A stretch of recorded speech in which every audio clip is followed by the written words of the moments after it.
5. Just incredibly, Tom Brady has been voted the #1 player in the NFL by his peers.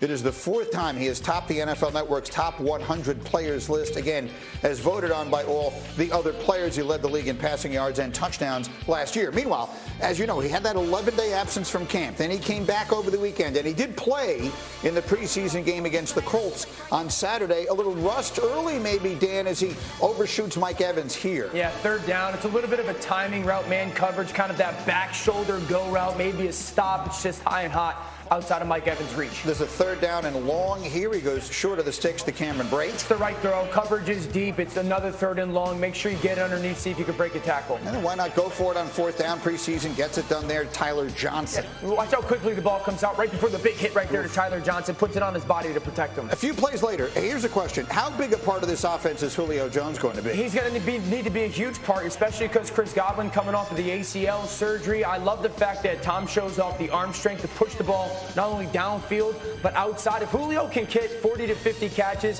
handful of touchdowns, that's a huge benefit for this offense. This is a 3rd and 6 where he goes short to Brady again. Brady would finish 6 of 8, 44 yards. But even after he was done for the night, things got worse for him. Robert Hainsey gets hurt here. I mean, this is just a bad nightmare that keeps reoccurring for this football team. Their starting center, Ryan Jensen's obviously out for a chunk. Hainsey's the backup that's supposed to be replacing. He gets hurt. And in case you missed it, this was Brady after the game.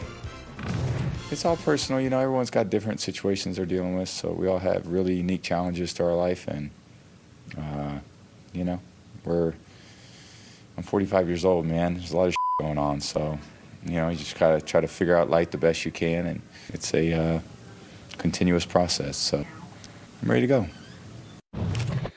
A lot of people comment to me, and I'm sure you had the same thought on just how challenged he looks right now. And look, we don't know what's going on in his life away from the field. We know what there are all these rumors out there, and none of them are our business to address. But what I think is reasonable is to just address what he said. That he's got a lot going on in his life, and a lot has happened to him in this calendar year. And I think it's fair to assess the way he looks and the way he sounds after a long break from training camp and coming back. I don't break down game film, but I've been to a lot of press conferences. Like, that didn't look like or sound like Tom Brady in a preseason press conference. There's something going on, obviously, in his life. He admits as much. It's clearly weighing on him. If this were any other player in any sport ever, I would be like, oh, man, this guy's not going to be okay for the season. Obviously, his head's not in it. But the fact that it's Tom Brady, like, that, for me, gives it at least a little bit benefit of the doubt, thinking he might be able to compartmentalize. But there's something that wasn't there before that he's dealing with and has to overcome. Yeah, it's hard to deal with turmoil both off and on the field. And, you know, again, we don't know what the off the field stuff is, but it seems like there's something. And then on the field, there's turmoil with all the injuries. Like I said this morning, when was the last time we heard good news coming out of Tampa Bay when it was related to Tom? Like, oh, you retire, unretire, retire. Then your head coach leaves and your offensive line, two guys interior-wise, they go away. One retire, one go to free agency. Then you lose your starting center. Then you lose your backup guard. Then you lose your backup center. I mean, it's been nothing but a stretch of bad news. Not true. Not true at all. They got better at head coach. Todd Bowles is a better head coach than Bruce Arians. They lost 32 players last year on defense. This is going to be a top 5 defense. And when you look at their offensive line, it's actually not as bad as you think. They have 2 good tackles, Donovan Smith and Tristan Wirfs. They got Shaq Mason, and they have a 2nd and 3rd round pick. So it's not ideal, but they are going to be fine on offense. They're going to get Chris Godwin back. They're going to get Gronk back. This offense will be rolling by mid-season. You're out of your absolute mind, dude. There is no way that you can tell me you think this offensive line is going to be fine.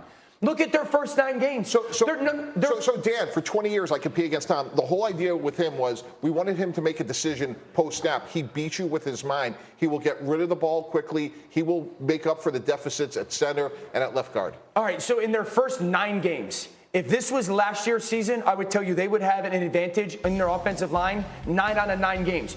You tell me what games that you can honestly sit here and tell me that they have an advantage with their offensive line in their first 9 games. But that's part of his greatness. He will make up for the deficiencies. Dude, no. He will get rid of the ball. See, that's the thing, Okay, right? get rid of the ball to Mike Evans and Julio Jones, and they're going to become yards after catch cats? And Leonard Fournette, who had 69 catches a year ago. Come on. Go ahead, Danny. That's the thing. When you talk to people there, it's like when Brady's in the building, everything feels great. Like he does overcome. But if he's not all the way right, like if he's carrying something with him from off the field onto the field, like that has to change. Like I don't understand how you can just sort of completely shut out the stuff he's talking about, whatever it is, and go to work like nothing's going on.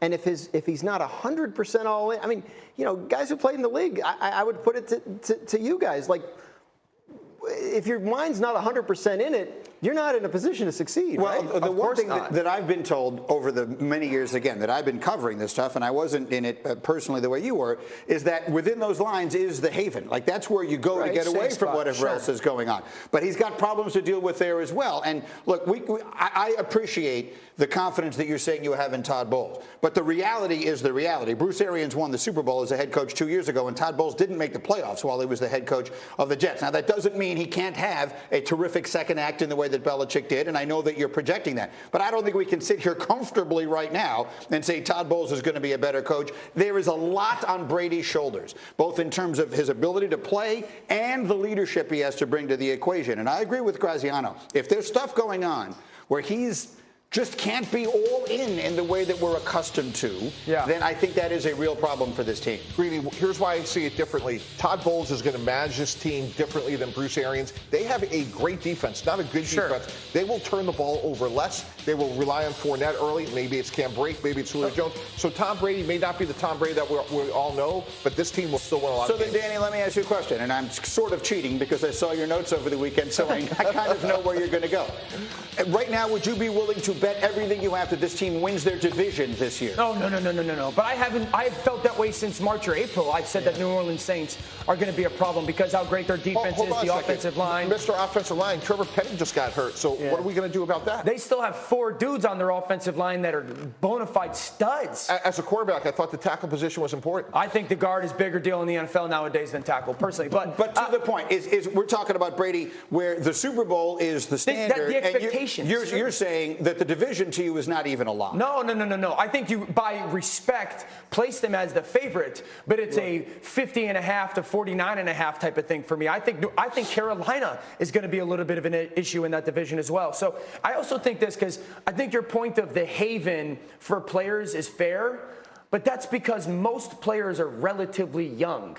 You know, most of us, our haven is, we're 28 years old. Like when I heard this said, like when you got little kids, there's little problems. When you got big kids, there's bigger problems. You know, the reality of the age becoming a thing is, I don't know how much of a haven it is when life becomes a little bit more real at his age as well. And the other thing is, no matter how much of a haven it is, one thing that defines Tom Brady in his career is preparation. To your point, Mike, right? He beats you before the snap. His preparation time is being effective. Sure. He missed a week and a half of training camp. I mean, it's not enough. Greeny, I'll say this. I think 3 weeks ago I said, if they're going to get back to the NFC title, he's probably going to have the greatest career of his career performance-wise. Not true. They have a great defense. And the game will be controlled differently than it's been in the past. Let's see. They start with some very interesting games. We'll talk more about this as we go. I could keep doing this now, but right now, and Orlovsky will appreciate this. I insist.